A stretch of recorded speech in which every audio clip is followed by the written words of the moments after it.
down your cutter box. Basically, right. And your cutter box.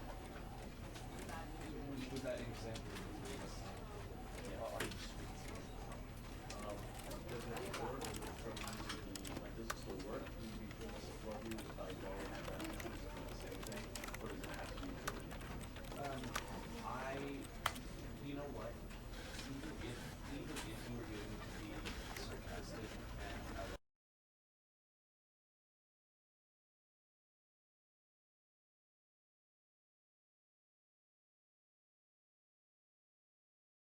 This is the story of a man named Stanley. Stanley worked for a company in a big building where he was employee number 427. Employee number 427's job was simple. He sat at his desk in room 427 and he pushed buttons on a keyboard. Orders came to him through a monitor on his desk, telling him what buttons to push, how long to push them, and in what order. This is what employee 427 did every day of every month of every year. And although others might have considered it soul-rending, Stanley relished every moment that the orders came in, as though he had been made exactly for this job. And Stanley was happy. And then one day, something very peculiar happened. Something that would forever change Stanley. Something he would never quite forget. He had been at his desk for nearly an hour when he realized that not one single order had arrived on the monitor for him to follow. No one had showed up to give him instructions, call a meeting, or even say hi. Never in all his years at the company had this happened, this complete isolation. Something was very clearly wrong. Shocked, frozen solid, Stanley found himself unable to move for the longest time. But as he came to his wits and regained his senses, he got up from his desk and stepped out of his office.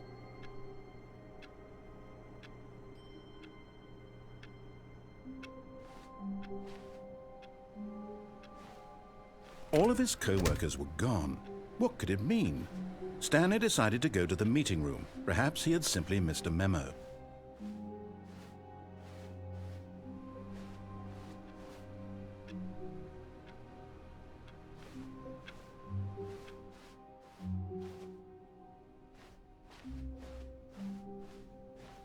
When Stanley came to a set of 2 open doors, he entered the door on his left.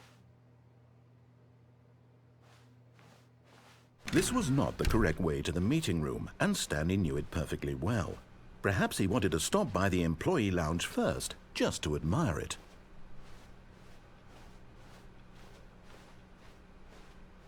Ah, yes, truly a room worth admiring. It had really been worth the detour after all, just to spend a few moments here in this immaculate, beautifully constructed room. Stanley simply stood here, drinking it all in.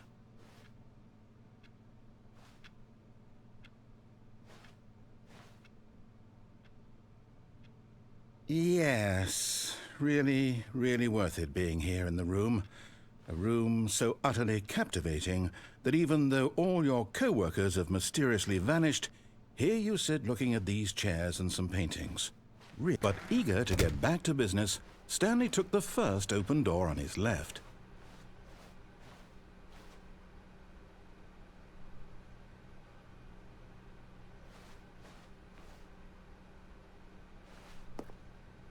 Stanley was so bad at following directions, it's incredible he wasn't fired years ago.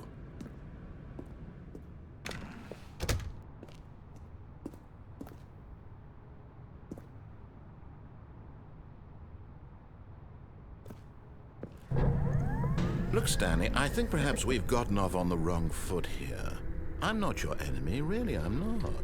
I realize that investing your trust in someone else can be difficult, but the fact is that the story has been about nothing but you all this time.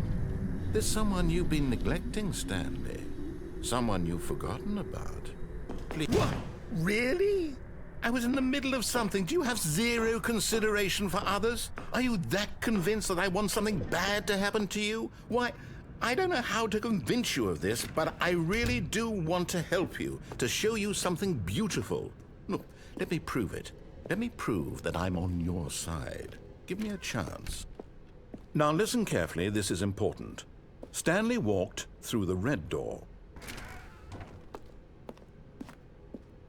Aha, perhaps you misunderstood. Stanley walked through the red door.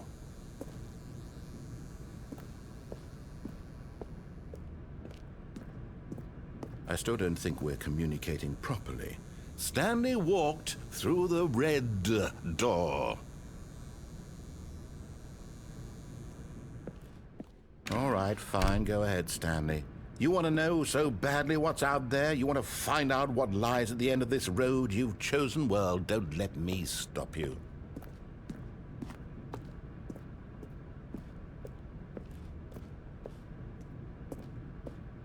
You see? There's nothing here. I haven't even finished building this section of the map because you were never supposed to be here in the first place. Broken rooms, exposed developer textures. Is this what you had wanted? Was it worth ruining the entire story I had written out specifically for you? Do you not think I put a lot of time into that? Because I did. And in the end, it was all for nothing. Because this is what you wanted to see. Help me here, Stanley. Help elucidate these strange and unknowable desires of yours. What would have made this game better? What did you want to see? Vehicles? Skill trees? Work with me. You've given me absolutely nothing so far. Tell you what. Let me take a stab in the dark at a new design, and you can give me some feedback. There we go. A third option. This already feels leaps ahead of where we were before. Go ahead, Stanley. Take it for a spin. Okay, I'm going to stop you there. Now, tell me about your experience with this new version. Would you say that the game benefited from allowing you more choices?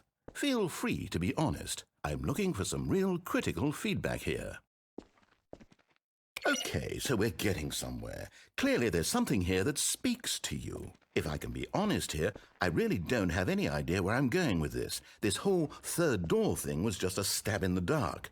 But I guess you're into it, so let's keep this party train rolling. Here, based on the data from your previous playthrough, I've compiled a new version. And to be perfectly candid, I think I've knocked it out of the park with this one. Let's take a look.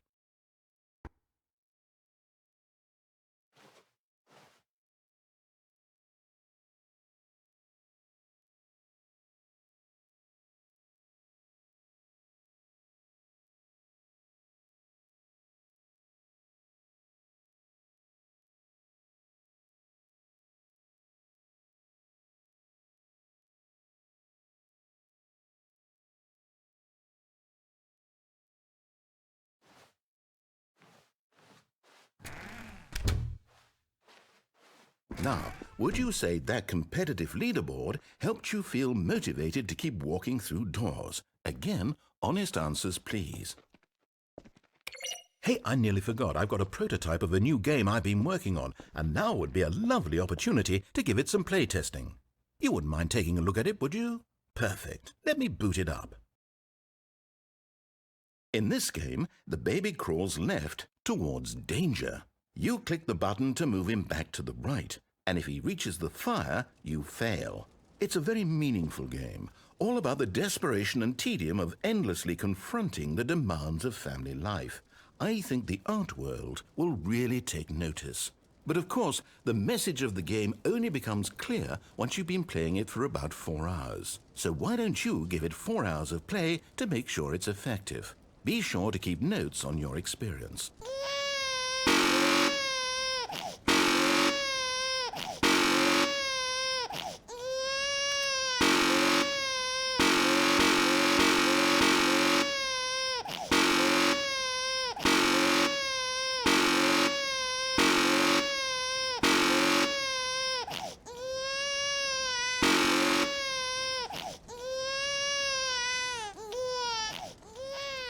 You heartless bastard. Did you do it because you hate babies or purely to spite me? Because if it's the latter, well, I don't know what to do. I'm completely out of ideas. I can't think of a single thing that might improve the experience for me. I'm not even going to try. I'm out, I'm done. It's over.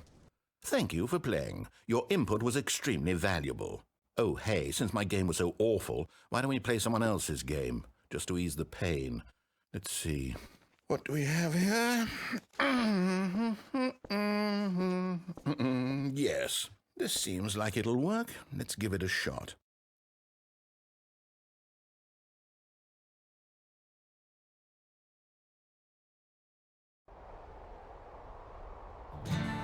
Aha! Fascinating. What do you think this game is about, Stanley? What's our backstory? What is our motivation? Well, it seems obvious to me that you are meant to play as a creepy man spying on innocent civilians below you from up high in your creep tower, perhaps for some sort of twisted erotic purpose. Yes, that must be it. What a fascinating venture into the experience of total mental depravity. So far, I love everything about this game, Stanley. And it seems there's even more.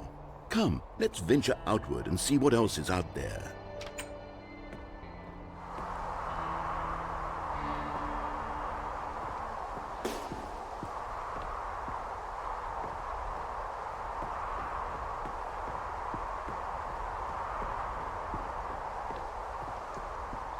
Oh, no. No, it can't be.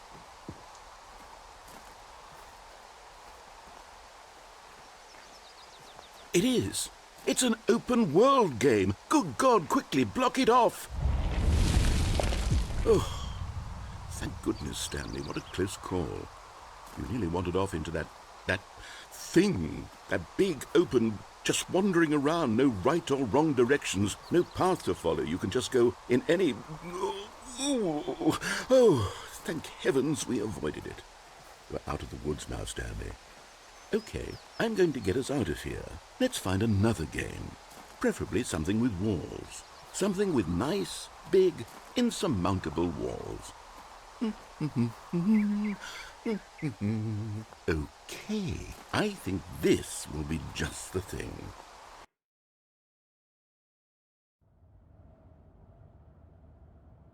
Wonderful. See, this is exactly what I had in mind. Just a nice big box for you to run around in. There isn't any possibility that you could get lost here. Now this is game design. Stanley, if you manage to get lost in this game, I will be phenomenally impressed. Okay, so what exactly do we do here? Let's see. There are lots of cars here in the back, but obviously there's no racetrack. Okay, I'm seeing that there's a ball of some kind back here. Is this game sports ball? Stanley, I think it's sports ball. Oh, what fun. We shall run the bases and do a touchdown together? Yes, I think surely we must. Okay, Stanley, here's the ball. Have fun.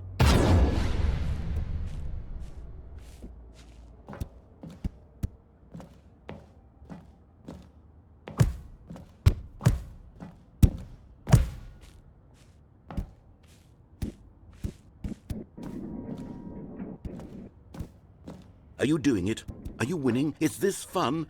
Is it better than my miserable little story that I worked so hard on? Stanley, I have a thought. And I realize I'm not a sportsologist, but if one ball generates a certain amount of raw adrenal pleasure, then surely multiple balls makes for an even more euphoric sports experience. I'm going to try it out. Here comes another ball. Yes! Oh goodness, that really does feel amazing, doesn't it? Stanley, I'm like a child in a confectionery shop. I simply have to have more. I'm insatiable. More balls!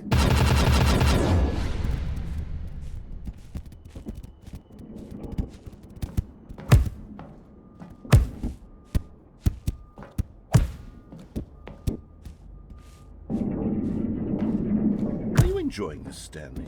Are you having fun? Is this a real video game? Well, I sure hope you're having a good time, because guess what? It's over. That's right. Your little fun comes to an end. This is my game, and what I say goes. You get to have fun when I let you, Stanley. Besides, you need someone like me to set boundaries for you. Without rules or boundaries, video games are nothing. Yes, that's what I am. I am structure. I'm your sense of purpose. And since you decided you didn't want to play my game, now I don't want to play with you either. So, goodbye, Stanley. I'm leaving. See how you like it when I'm not around to set the rules. Somehow, I don't think you'll enjoy it as much. But who knows? You're an inventive kid. You'll come up with something. After all, you're the one who knows best. Take care, Stanley.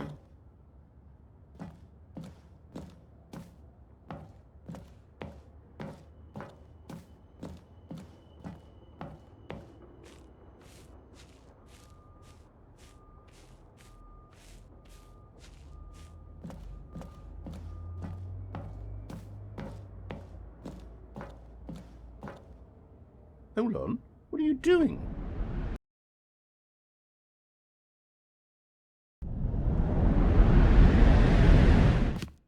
Stanley, don't do that. I can't follow you there. I can't help you. How will you write a story without me? You can't do it. You know that. Stanley, come back. We still have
I wonder what he found.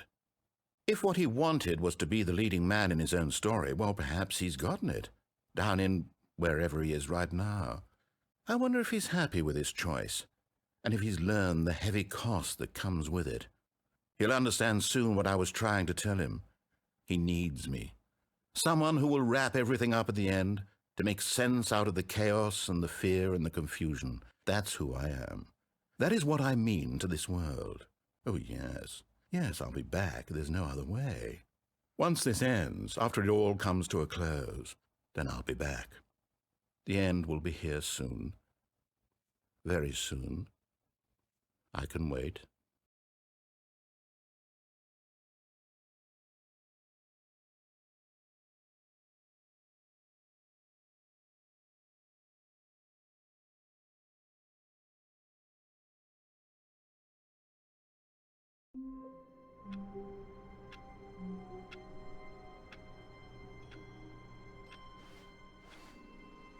All of his co-workers were gone. What could it mean? Stanley decided to go to the meeting room. Perhaps he had simply missed a memo.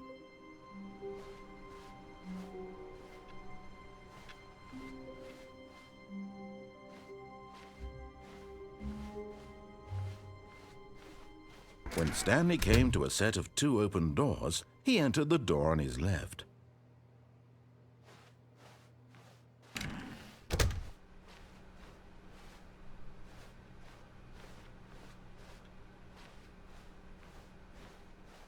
Yet there was not a single person here either.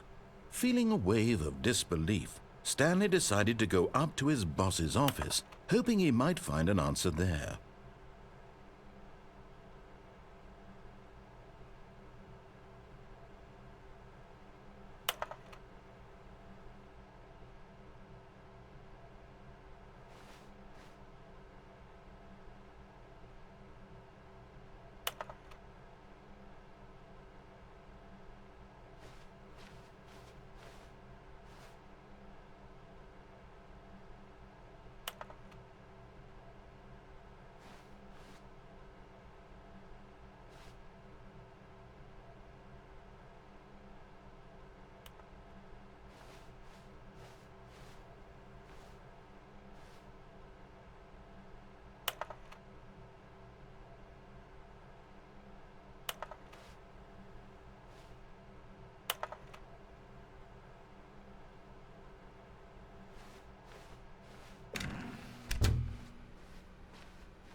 Coming to a staircase, Stanley walked upstairs to his boss's office.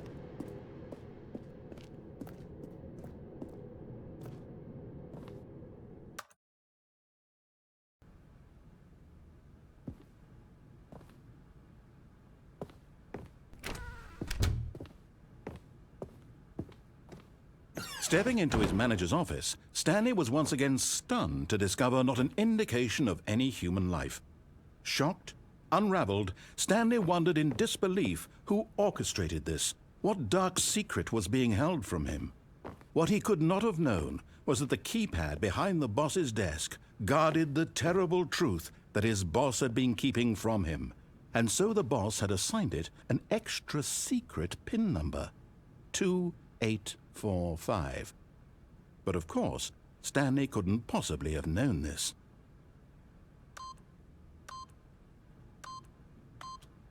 Yet incredibly, by simply pushing random buttons on the keypad, Stanley happened to input the correct code by sheer luck. Amazing. He stepped into the newly opened passageway.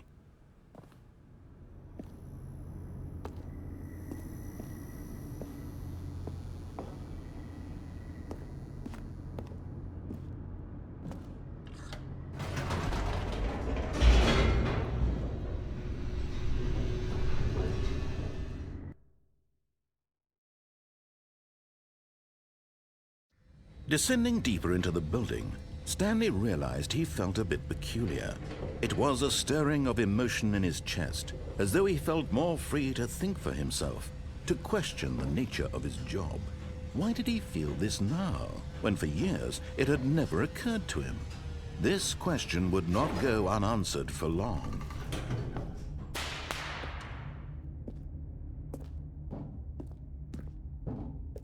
Stanley walked straight ahead through the large door that read Mind Control Facility.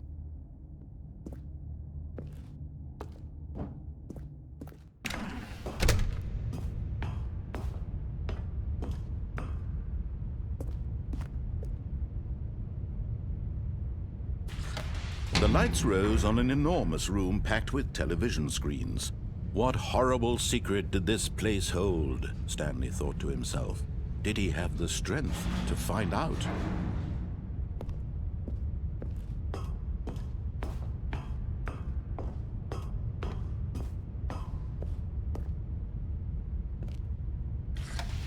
Now the monitors jumped to life, their true nature revealed.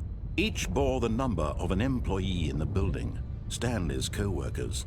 The lives of so many individuals reduced to images on a screen, and Stanley, one of them, eternally monitored in this place where freedom meant nothing.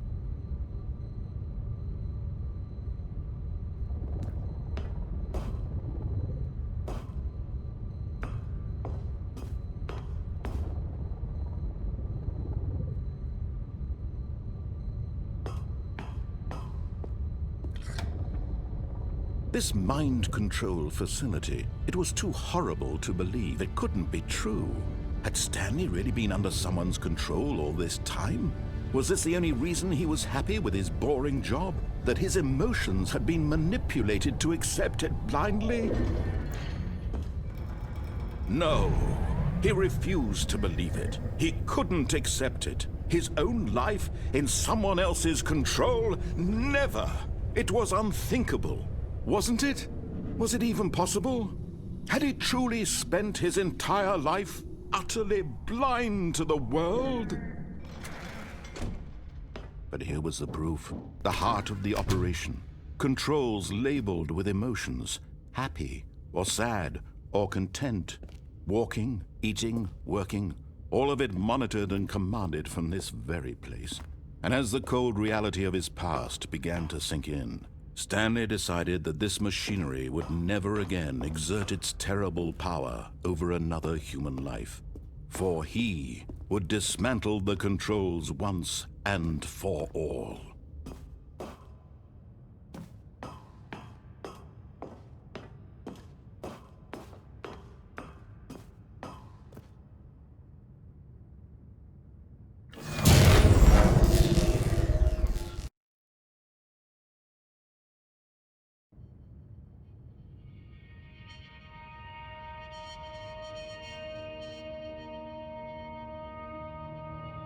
blackness and a rising chill of uncertainty. Was it over? Yes! He had won! He had defeated the machine, unshackled himself from someone else's command. Freedom was mere moments away. And yet, even as the immense door slowly opened, Stanley reflected on how many puzzles still lay unsolved. Where had his co-workers gone? How had he been freed from the machine's grasp? What other mysteries did this strange building hold? But as sunlight streamed into the chamber, he realized none of this mattered to him, for it was not knowledge or even power that he had been seeking, but happiness. Perhaps his goal had not been to understand, but to let go. No longer would anyone tell him where to go, what to do, or how to feel. Whatever life he lives, it will be his. And that was all he needed to know. It was perhaps the only thing worth knowing. Stanley stepped through the open door.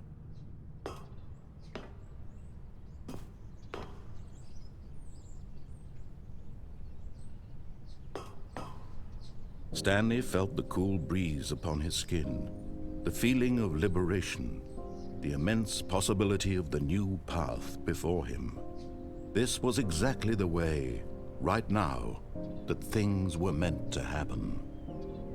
And Stanley was happy.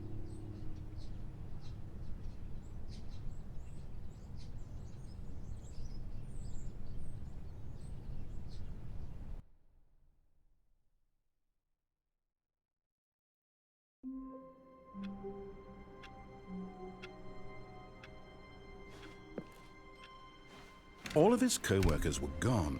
What could it mean? Stanley decided to go to the meeting room. Perhaps he had simply missed a memo.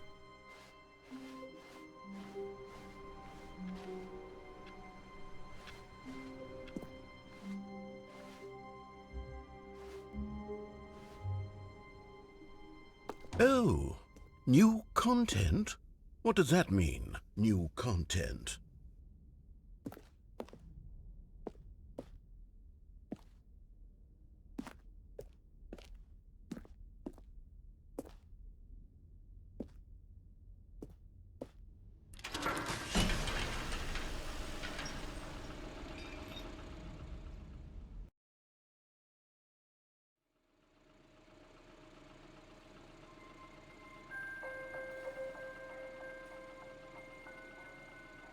Hello, and thank you for playing the Stanley Parable Ultra Deluxe. As you may know, the Stanley Parable was a video game released in 2013 on home computers. After receiving critical and commercial success, it was expanded upon in 2022 with the Stanley Parable Ultra Deluxe, a reimagining of the game for consoles and home computers. The Stanley Parable Ultra Deluxe features exciting new content that broadens and expands the world of the Stanley Parable, delighting audiences the world over. Please, step inside and see what thrilling new adventures await in the Stanley Parable Ultra Deluxe. Oh, well, this sounds delightful. I'm very excited to see the thrilling new Ultra Deluxe content. Okay, so far it's an elevator. Nothing special yet, but I'm sure it's just the beginning of a mesmerizing adventure.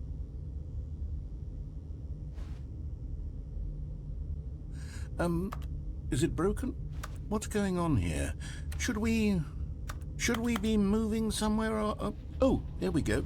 All right, finally, at long last, it's on to the new content. I've never been more ready. Let's do it.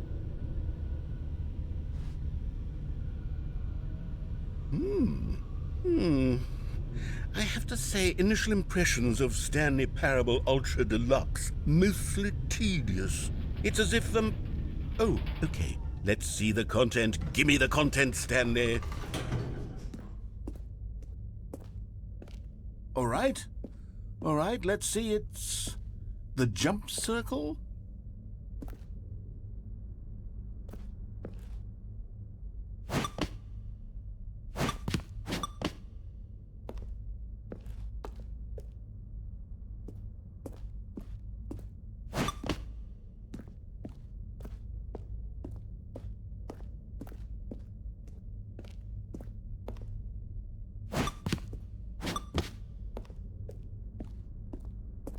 Is that it? Surely that's not all the new content. There has to be something else, right? Goodness, another elevator. Stanley, I have to say, initial impressions of this game are not positive. It's just elevators and jumping.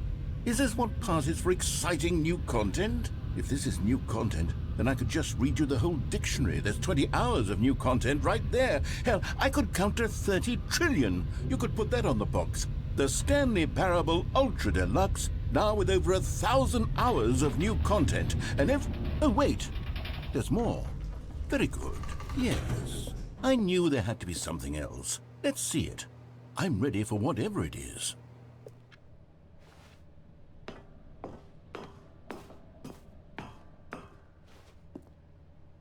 That's it? Oh, you've got to be kidding me. You see, Stanley? This is what happens when greedy video game developers with no respect for their fan base rush a cheap expansion to market for no reason other than to make an easy dollar. And don't get me started on the level of craftsmanship that's gone into it. In fact, I'm looking right now at the game's achievements, and it's hard to believe one of them actually says, "Test achievement, please ignore." What quality assurance department signed off on this? I'm infuriated and I'm offended, and I intend to find these people on Twitter and hold them personally accountable. It's my fault, Stanley. I built up too much anticipation around the new content, I'm afraid. It could never have lived up to such expectations. If you're still with me, why don't we just reset the game and we'll try to get back to what the Stanley Parable is really about. No frills, no gimmicks.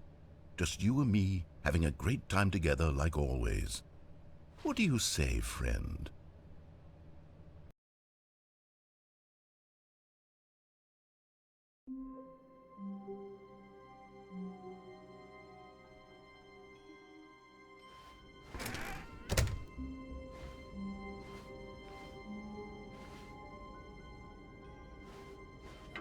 Psst! Stanley! Come over here! In the vent! I want to show you something!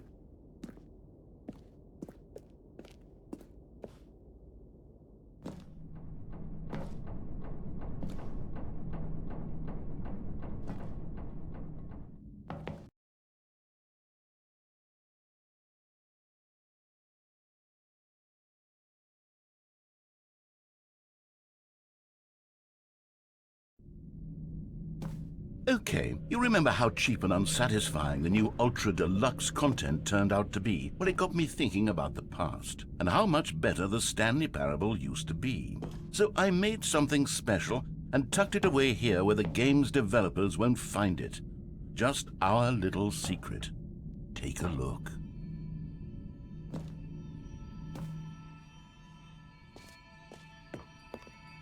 I call it the Memory Zone. It's where I've been storing all my favorite memories so I can relive the peak experiences of my life whenever I want. Experiences like the launch of the Stanley Parable on PC.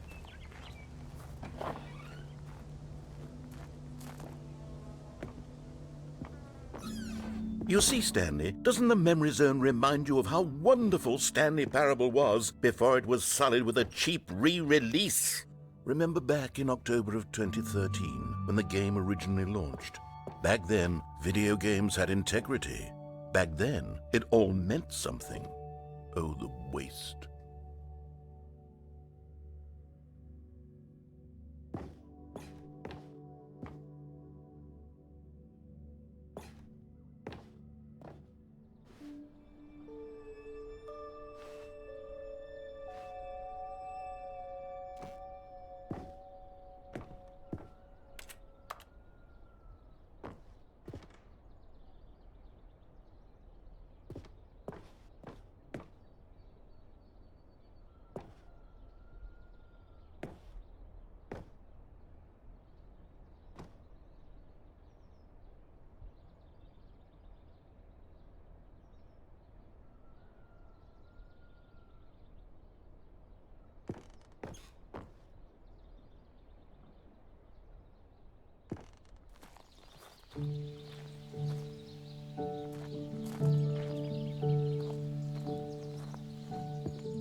And over here is where I keep reviews of the Stanley Parable. Like this stunning triumph of games journalism, 10 out of 10 from Destructoid.com. James Stephanie Sterling writes, and I quote, "Where so many games that aspire to be more than games end up less than any form of art, Stanley Parable strives and then succeeds to be every game ever created."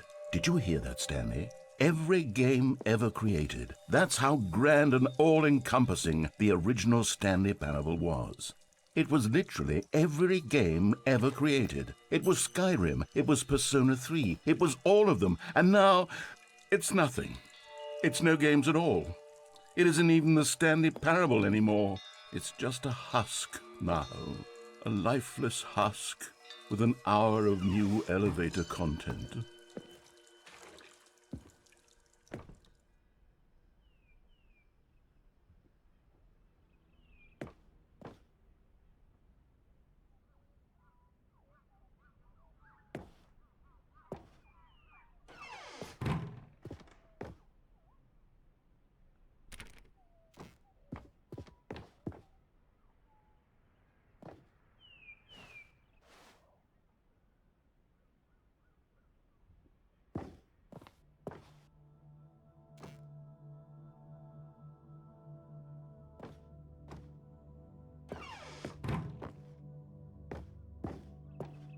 Here's another moving passage, this time from GameSpot.com.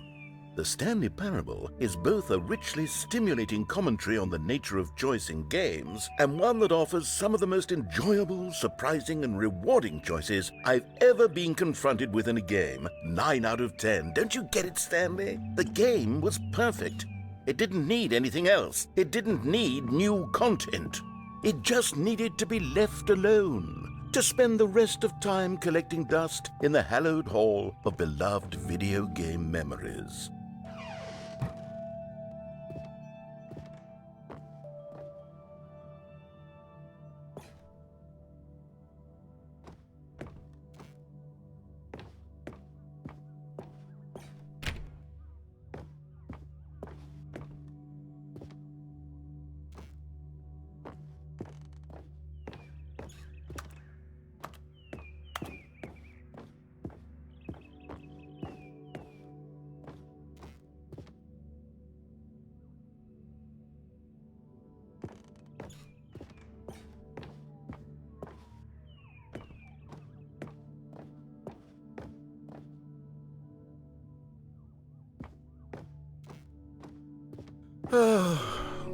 These were simpler times, Stanley.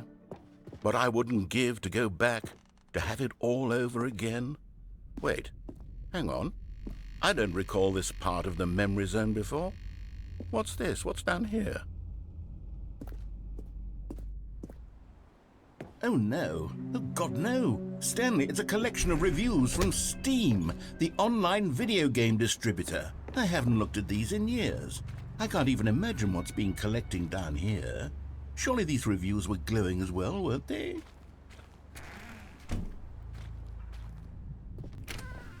Honestly, I could not be bothered to play this game to full completion. The narrator is obnoxious and unfunny, with his humor and dialogue proving to be more irritating than entertaining. Unfunny! I'm not trying to be funny. I'm trying to make a serious work of art. I suppose I could write up a handful of gags to insert into the Stanley Parable, but the game is already such a densely layered web of profound philosophical insights that I can't even imagine where I'd have the room to stick them.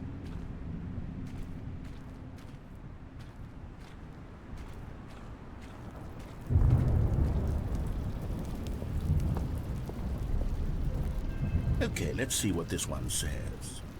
While the idea for the game is good, for someone who prefers non-linear games, this preachiness gets annoying fast. Preachy? Stanley, I'm not preachy, am I? You can tell me if I'm preachy. Honestly, you can. Oh, goodness. This is actually quite shocking for me. Well, to be honest, I had always thought of the game's dialogue as being rather terse to begin with. You can't know how much fluff I cut from the game to get it to feel as light and airy as it... Well, I always thought it did. But maybe it wasn't. Oh dear, what an awful memory to have to hold on to. These black marks on my otherwise unimpeachable track record.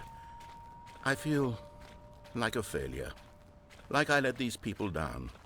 Perhaps the Stanley parable isn't quite as sterling as I always remembered. What's this one got to say? You constantly have to stop doing anything so the narrator can catch up with his long-winded explanations of what's happening. I wish there was a skip button. A skip button? Well, yes. Yes, I think we can do that. If I'm truly too preachy, then maybe letting you skip ahead for just a moment, surely it couldn't hurt. Not if it means we can strike these negative reviews from the record. Only positive reviews of the Stanley parable. That's my motto today, and it's always been my motto. I'd do anything for the customer, Stanley. Yes, a skip button we shall have.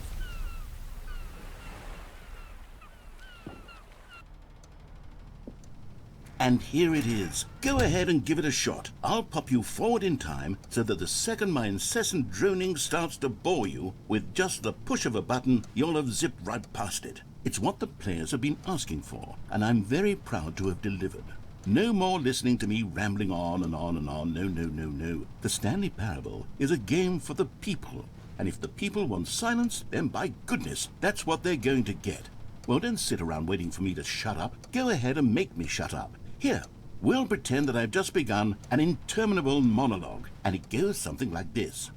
The story, and the choices, or what have you, and therefore, by becoming it is, so on and so forth, until inevitably, we all until the end of time, at which... Oh, you're back, you see. You were only frozen in time for a few minutes, but it was plenty of time for me to deliver a long, rambling monologue full of unnecessary verbal flourishes and lengthy ruminations on the nature of choice in video games. Of course, I happen to believe it was perhaps one of my more profound such ruminations. Not that, of course, you need a description of it, but if I had to describe it, I'd say it was perhaps less of a rumination and more of a treatise. Or maybe a manifesto. Look, I'll outline it for you very briefly, and you can tell me what you think. Okay, so my theory is that any choice you've ever made is simply a series of choices made by the person who you are, or were, or will be at the time of having made said choice. That is to say, if by articulating a choice you've already made, you bring... Well there, sport. You really did catch me rambling on a bit, didn't you? But that's the power of the button. The minute I start to go off on a thoughtless display of self-absorption, it's right at your fingertips to go poof, and it's all over. Oh, I can't wait to see what Cookie 9 will say about this, and whether they'll edit the rating of their Steam review, or at least change some of the wording, perhaps. To be honest, I don't even know if one can change their review in the first place. I guess I should become better educated on exactly how Steam works. Perhaps that would have been the smart thing to check on before I went about this whole exercise of making the skip button. Although I have to imagine that after seeing this exciting new technology at work, surely whoever it is runs Steam will instantly run out and implement a new feature to make it possible to edit one's review, merely because of this very situation. Yes, I think that's quite likely. Or perhaps they'll simply grant this particular user the ability to change their review, so that the feature is not widely abused. Look, I would even be okay with Steam altering this particular review. Okay, welcome back, Stanley. Now, I should say that the amount of time the button has been skipping through is becoming longer and longer. That last one was, well, I want to say maybe 30, 45 minutes? It's not unendurable by any means, but it's, well, there's really only so much I can ramble on to myself about. I know, it's shocking, isn't it? But at any rate, I do suggest that we not press the button again. I think the skip button has been aptly demonstrated, and we can say goodbye to it and just... Wait, how do we get out of here? Where did the door go? Wasn't there a door that led into this room? I do feel quite certain that there was one here before. How else would we have gotten into the room in the first place? I don't think one can enter a room without a door of some sort, or a window or something like that. Do you see a window anywhere? A porthole? A sufficiently large crack in the wall? I'll take any of these. All I want is for us to move on and to please step away from the skip button, to go anywhere other than the skip button. There was a door here before, wasn't there? I swear there was.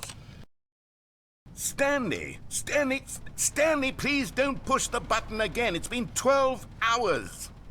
You've just been frozen there. I don't know why the skips are getting longer, but they're really, truly getting longer, and my God, there's no way out of the room. Stanley, the door is gone. It's completely gone. I've looked at it from every angle. I've checked every one of those walls 1,000 times, and there's no door, Stanley. There's no door. There's just you and the button, and if you keep pressing it, I have no idea what will happen. I have no idea how long I'll be made to sit here, and more than anything else, Oh, Stanley, you're back. You're back. Oh, my goodness. I have someone to talk to again. Stanley, I think it's been a week. Or 2 weeks. I've been sitting here all that time. Just sitting here. Not a single person to speak with. And you'd think that that's just how it's always been, right? Me talking and you saying nothing. Would you think that it's exactly the same as always? Doesn't that feel like what we've already been doing? Me just talking? But it isn't, Stanley. It isn't the same at all. It isn't even close. Because I know you can't hear me once you push that button. That's what I'm realizing now, Stanley. I'm realizing that I needed to know that someone was listening.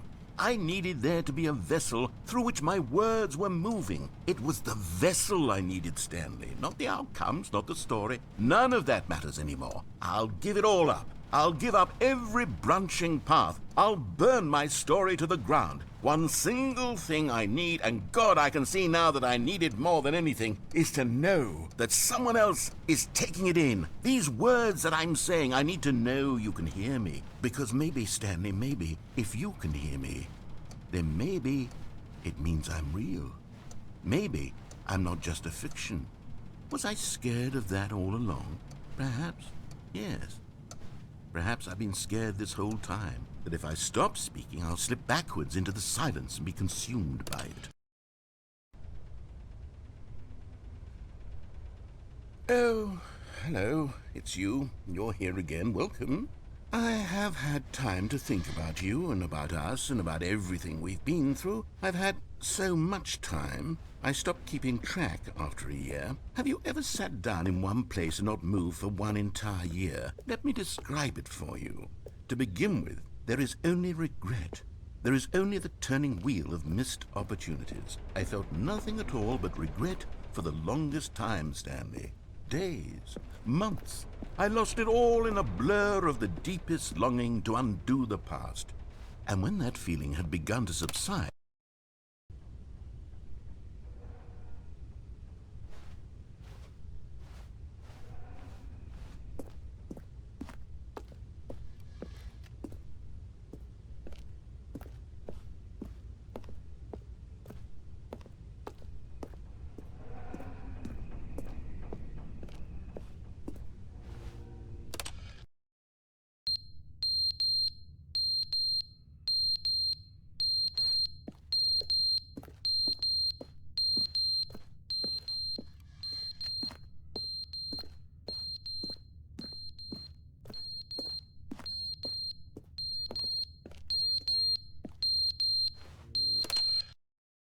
but they didn't understand the game was never meant to be funny. It was meant to have a point. It was meant to speak to the human condition. But where are the jokes? Where are the jokes? They bemoaned, they screamed, they gnashed their teeth and said, entertain us. It wasn't enough. They had to leave a pathetic little thumbs-down review and make all of their pitiful demands. But then, he's talking too much, they said. First, he didn't entertain us, now he won't shut up. It's the inconsistency, it's the lack of accountability. It's the unwillingness to examine with an uncompromising heart the words that they are speaking into the world. As though there were no consequences for a lack of cohesion in one's assessment of others. But of course, absolutely anyone can leave a review. So here's what we get. We get these demands that seek everything and are accountable to nothing. We get a world where someone will say, oh, there should be a skip button. You should be able to freeze Stanley in place while the narrator sits there forever and ever. We want all of this in the new Stanley parable. We demand it. And then, because it was said, because it was spoken, now it simply has to happen.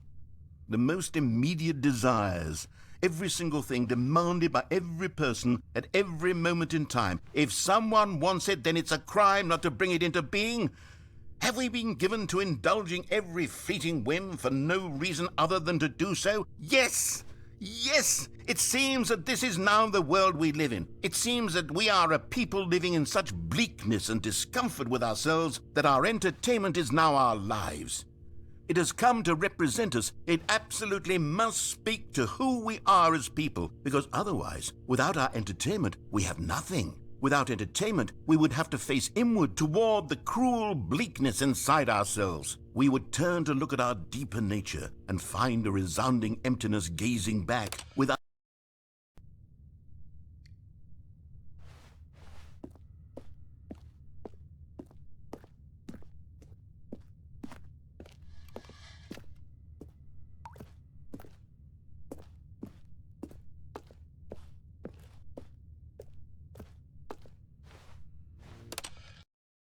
the end is never the end, is never the end, is never the end, is never the end, is never the end, is never the end, is never the end, is never the end, is never the end, is never.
All of his co-workers were gone.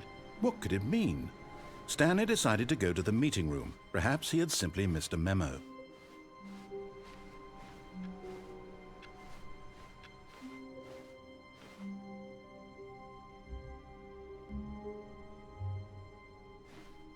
Oh, good. You notice my sign. Yes, I have something very exciting to show you.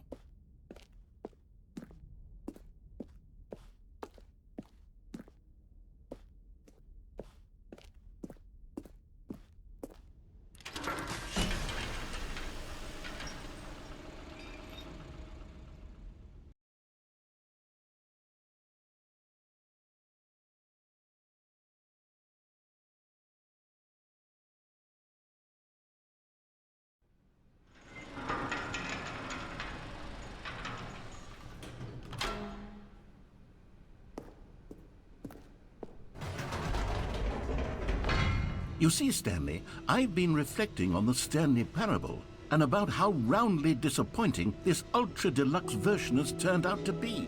The original Stanley Parable was a landmark, and any new content for it should live up to that legacy. So forget this ultra deluxe nonsense. I say we take it one step even further.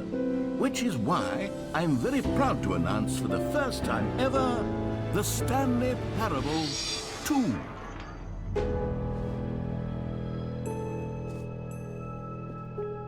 Yes, you see, isn't this far superior to a measly re-release with a few minor additions? Think of all the new territory we'll cover with a fully fledged sequel. An entirely new experience, built from the ground up. Why, there are so many possibilities. It could go in so many different directions. This is what fans have truly been asking for.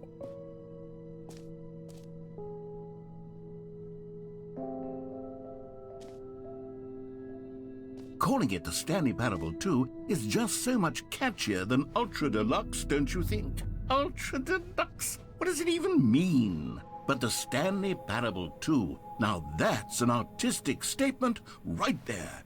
It's future-oriented. It screams progress and innovation and long-term franchising potential.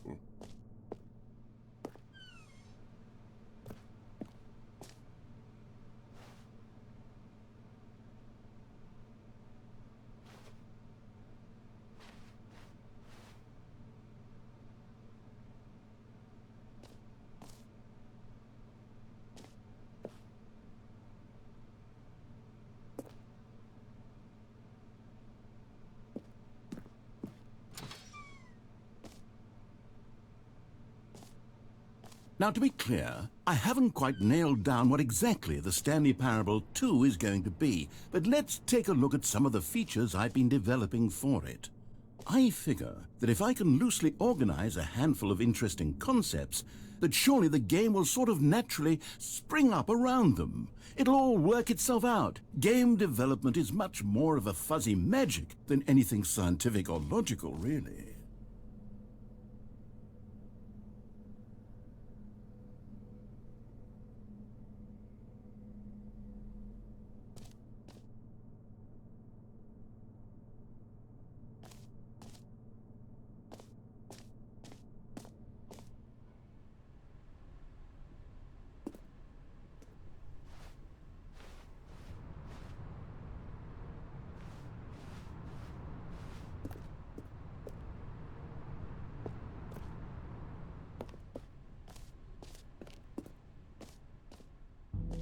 Here we are. Go on, try out some of the new features.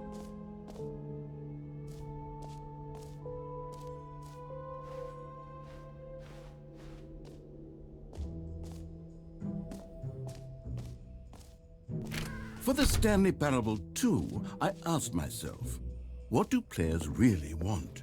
And of course, the first and most obvious answer is that they want to be individually recognized and validated as people. So with that in mind, my first addition to the game is this button which speaks the name of the person playing the game. Isn't that wonderful?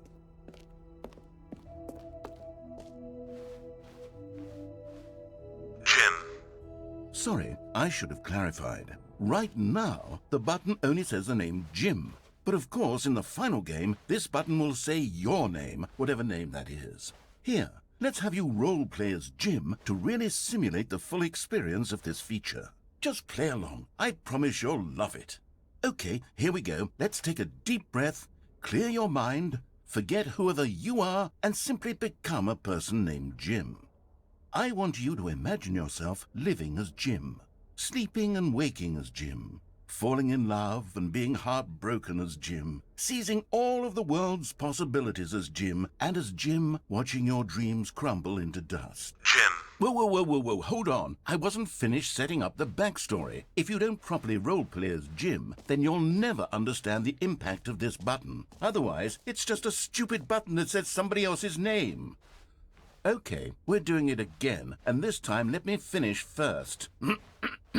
Now, allow yourself to become Jim. Imagine yourself driving to work as Jim, playing frisbee on the weekends as Jim, staying up all night for a popcorn and horror movie sleepover as Jim, developing a crippling substance addiction as Jim, rediscovering yourself through fringe religious groups as Jim, and finally, dying a slow death at an old age, surrounded by members of your cult as Jim. Do you feel it in your soul? Are you really, truly Jim right now? If so, then please step forward and press the button.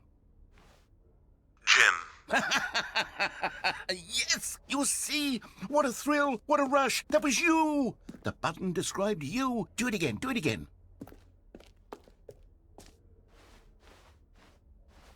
Jim. Ooh, it hits even harder the second time. If this were the only new feature in the Stanley Parable 2, it would still be worth the money. Let's take a break from the Jim button. I'm too emotionally drained from all of this personal validation.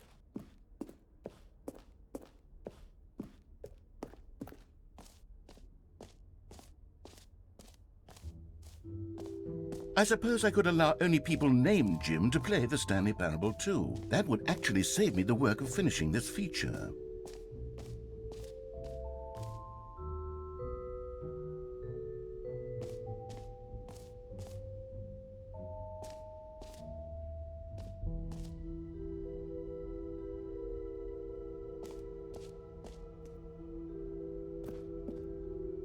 A common complaint of the Stanley Parable was that it was confusing and paradoxical, that it engendered a chaotic sense of reckless despair in those who played it. Well, I'm happy to say that after much consideration, I've engineered a clever solution to this fundamental problem with the game.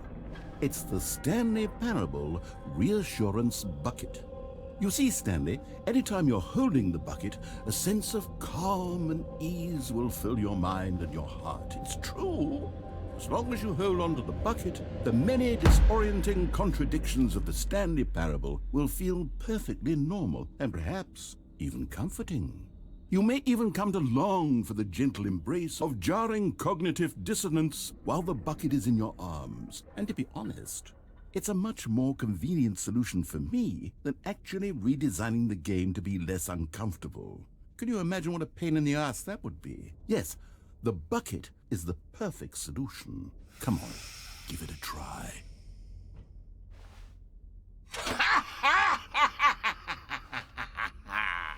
Can you feel it? The glow of comfort, even in the face of crushing despair, must already be sweeping through your body. And in fact, can I say that I do believe the bucket lends you an air of charisma as well? I think that just holding it has made you the slightest bit more attractive as a person. The benefits of the bucket seem to go on, don't they? All this and more await you in the Stanley Parable 2.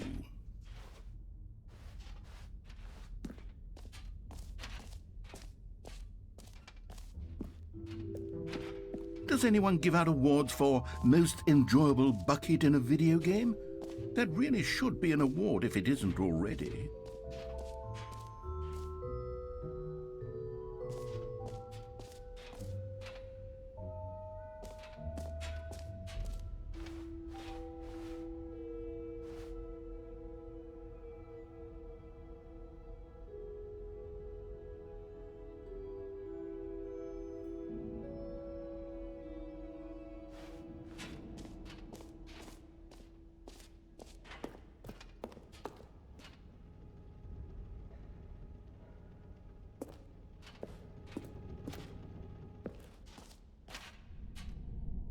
Ah, Collectibles.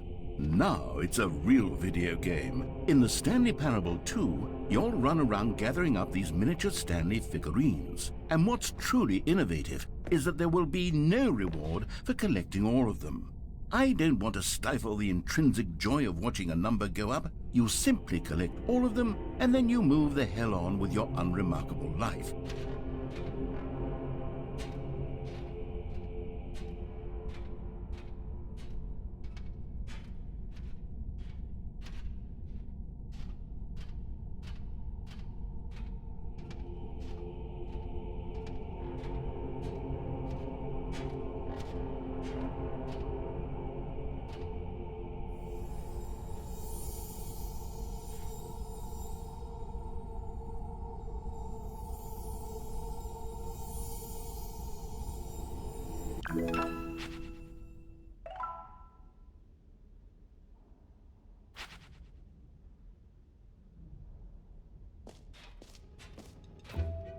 God, it really is the worst when you collect everything in a video game and then they give you a big fancy reward for it. Absolutely tragic.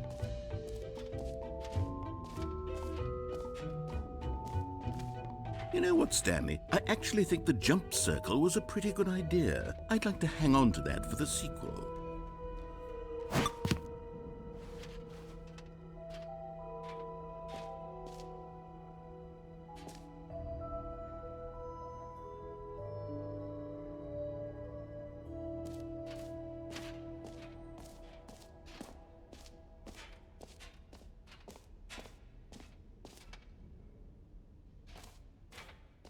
Okay, I'll be honest, I haven't yet decided on this one.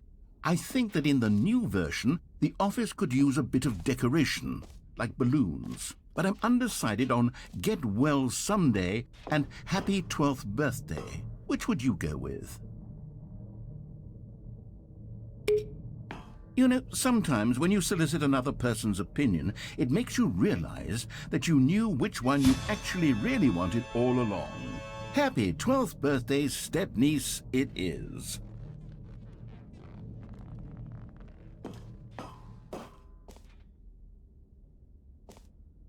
Or actually, maybe I should have gone with... No, I've made my decision, we're moving on.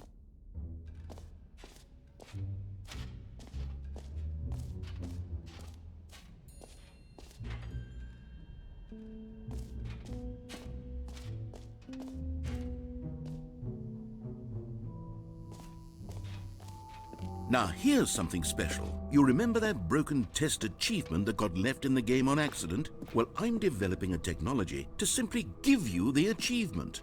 Yes, you see, you'll come to this lever, and when you pull it, the achievement will be given to you. It's as simple as that.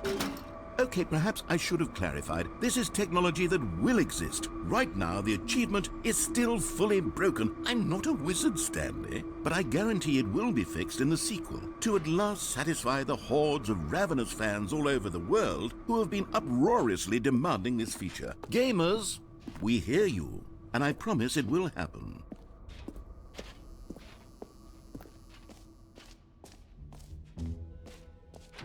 What else? What other exhibits haven't we seen yet?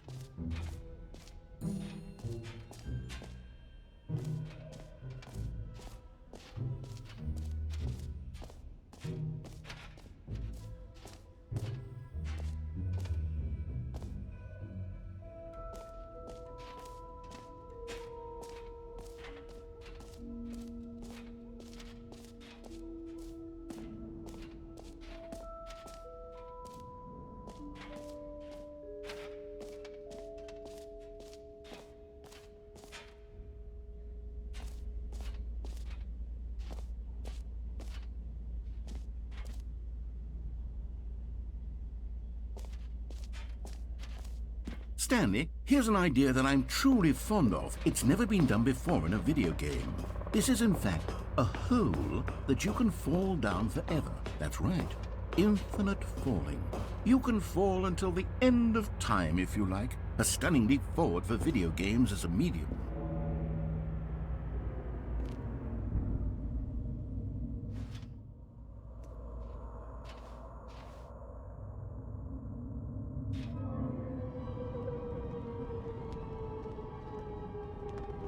You see, isn't it wonderful? One of my more ingenious concoctions, if I do say so. Now then, since you've gotten to see the infinite hole, you can press the teleport button to pop back up to the top, and we can continue onward. Great! Now, I'm very excited to show you even more of my ideas for the sequel.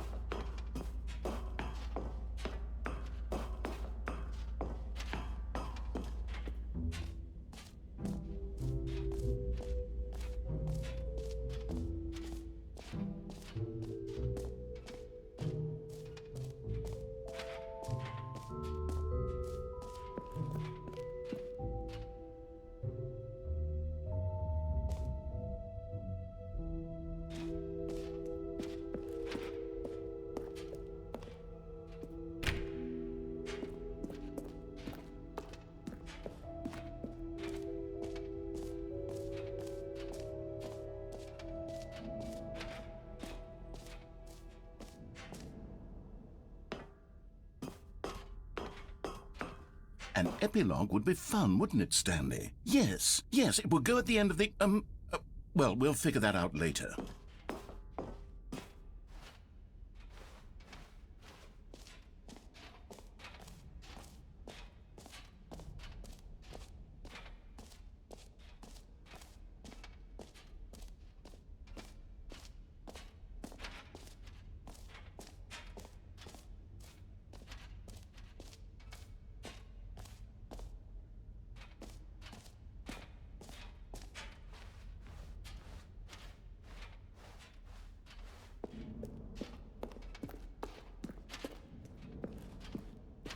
All right, have you seen everything you wanted to? Ready to move on now?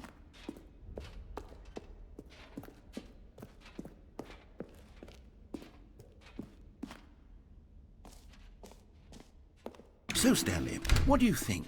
Do you like all of the new features? Yes, I know it's not exactly clear yet how exactly these features will come together as one single coherent video game, but I can feel it in my soul. It's going to work. There's definitely a good game in there somewhere. Say, let's do an experiment. I'll arrange these new features together, and we'll see whether or not it coheres into a meaningful gameplay experience. Okay, are you ready? Here it is. I give you the Stanley Parable 2.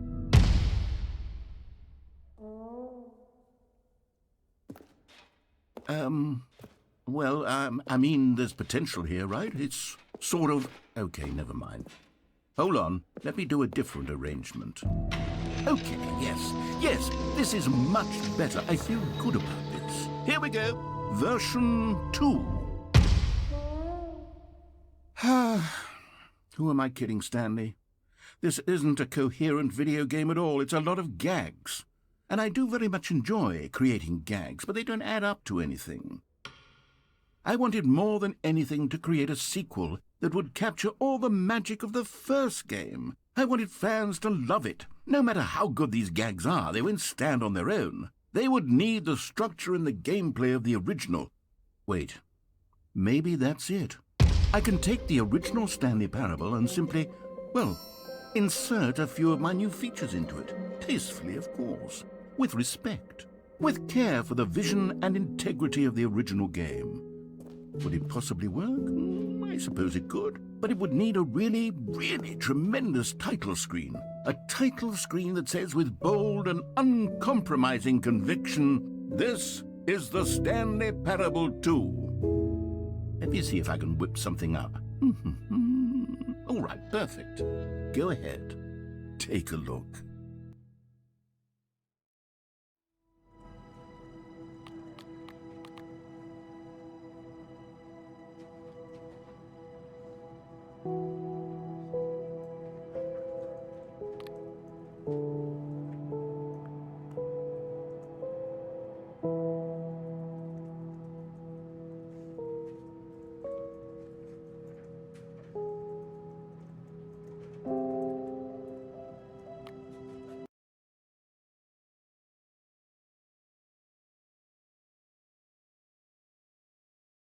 This is the story of a man named Stanley. Stanley worked for a company in a big building where he was employee number 427. Employee number 427's job was simple. He sat at his desk in room 427 and he pushed buttons on a keyboard. Orders came to him through a monitor on his desk, telling him what buttons to push, how long to push them, and in what order. This is what employee 427 did every day of every month of every year. And although others might have considered it soul-rending, Stanley relished every moment that the orders came in, as though he had been made exactly for this job. And Stanley was happy.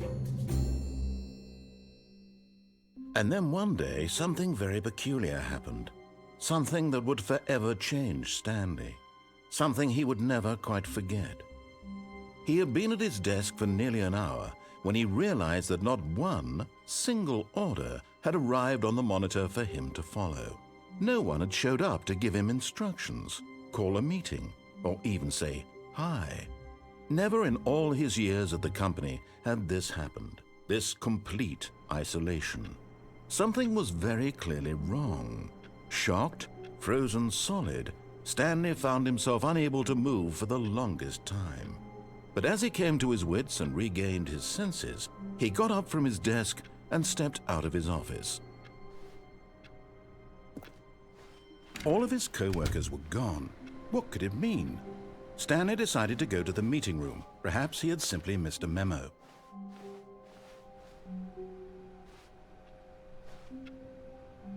Stanley picked up the bucket.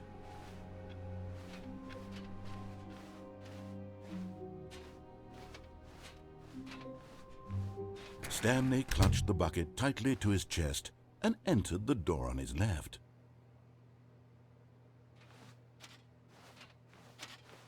This was not the correct way to the meeting room, but Stanley had felt the bucket calling to him, telling him that the employee lounge was simply the place to be. And here it was. Had the bucket turned out to be correct? Was this better than the meeting room? Yes, Stanley thought to himself. Yes, perhaps it truly was. How insightful the bucket turned out to be. No, never mind. The bucket was wrong. Stanley took the door on his left to go back to the meeting room. And so the two of them detoured through the maintenance section and walked straight ahead to the opposite door.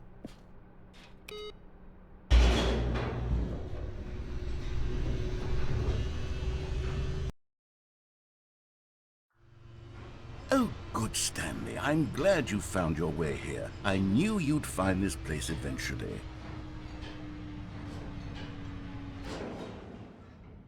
You see, your friends and I are concerned for you, Stanley. We've come together here because we care about you very much. It's this bucket you're carrying around everywhere. The bucket isn't even from the original Stanley Parable. It's just sequel content. We're the ones that matter, Stanley. Classic characters from the first game, like the Adventure Line and the Broom Closet. Because that's what fans want from a sequel. They want more of their favorite jokes, not this bucket that they've never seen before. Yes, I know I'm the one who gave you the bucket, but you're spending too much time with it. Don't you want another story involving the Adventure Line? We could make the Adventure Line go somewhere new. Yes, yes, that's what the fans want. Let's do it. Whee! Look at that wacky line. Who knows where it'll go off to next? Oh, and it played some silly music as well.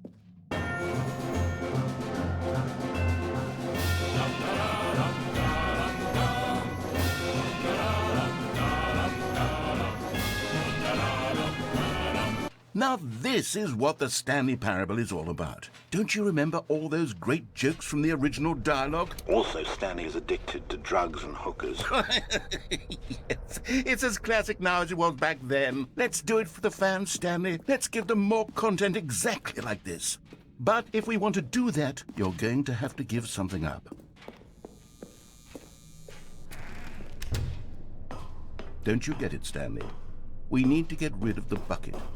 That's why I'm very proud to introduce a brand new character. This is the Bucket Destroyer. I think it'll make a wonderful new addition to the rich lore of the Stanley Parable. True, it also was not in the original game, but it's such a well-fleshed-out character with so much personality that to me it already feels as though it's been part of the cast all along. Don't you agree? Can you guess what the Bucket Destroyer does? Surely you don't need me to spell it out for you. Go ahead now, Stanley.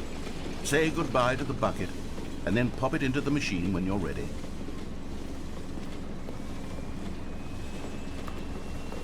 Now listen to me. It's crucial that you give it the bucket.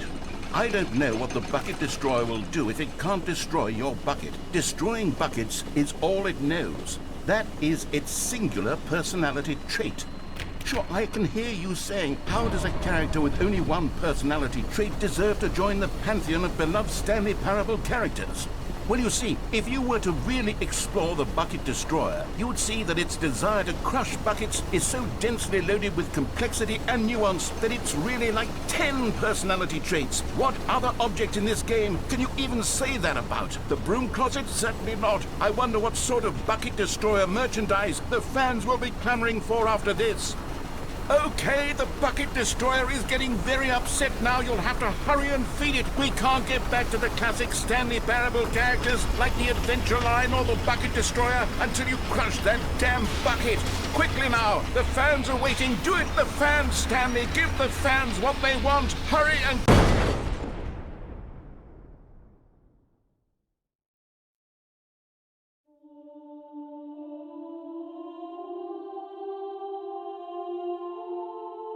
The Bucket Destroyer, my prized creation. You had so much potential.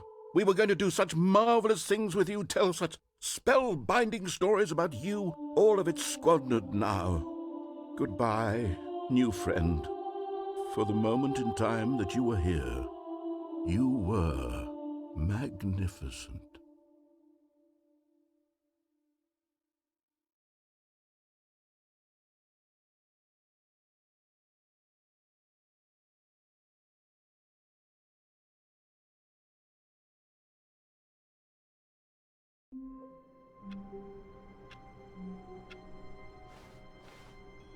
All of his co-workers were gone. What could it mean? Stanley decided to go to the meeting room. Perhaps he had simply missed a memo. Stanley lifted the bucket into his arms, and a wave of comfort rushed over him. Stanley clutched the bucket tightly to his chest and entered the door. This was not the correct way to the meeting room, but Stanley had felt the bucket calling to him, telling him that the employee lounge was simply the place to be. And here it was. Had the bucket turned out to be correct? No, never mind. The bucket was wrong. Stanley took the door on his left to go back, and so the two of them detoured through the maintenance section and walked straight ahead to the opposite door.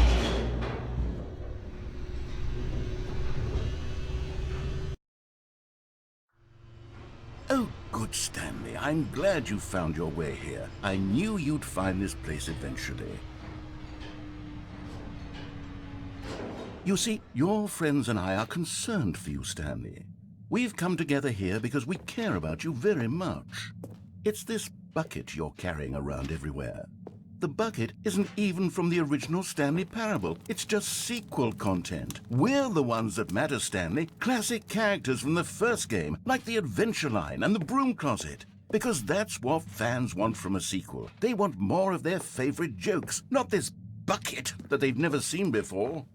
Yes, I know I'm the one who gave you the bucket, but you're spending too much time with it.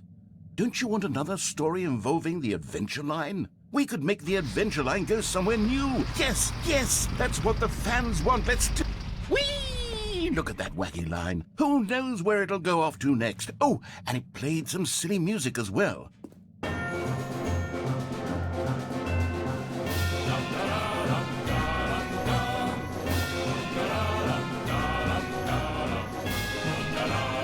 Now this is what the Stanley Parable is all about. Don't you remember all those great jokes from the original dialogue? Also, Stanley is addicted to drugs and hookers. Yes, it's as classic now as it was back then. Let's do it for the fans, Stanley. Let's give them more content exactly like this. But if we want to do that, you're going to have to give something up. Don't you get it, Stanley? we need to get rid of the bucket. That's why I'm very proud to introduce a brand new character. This is the Bucket Destroyer. I think it'll make a wonderful new addition to the rich lore of the Stanley Parable. True, it also was not in the original game, but it's such a well-fleshed-out character with so much personality that to me, it already feels as though it's been part of the cast all along. Don't you agree? Can you guess what the Bucket Destroyer does? Surely you don't need me to spell it out for you. Go ahead now, Stanley. Say goodbye to the bucket, and then pop it into the machine when you're ready.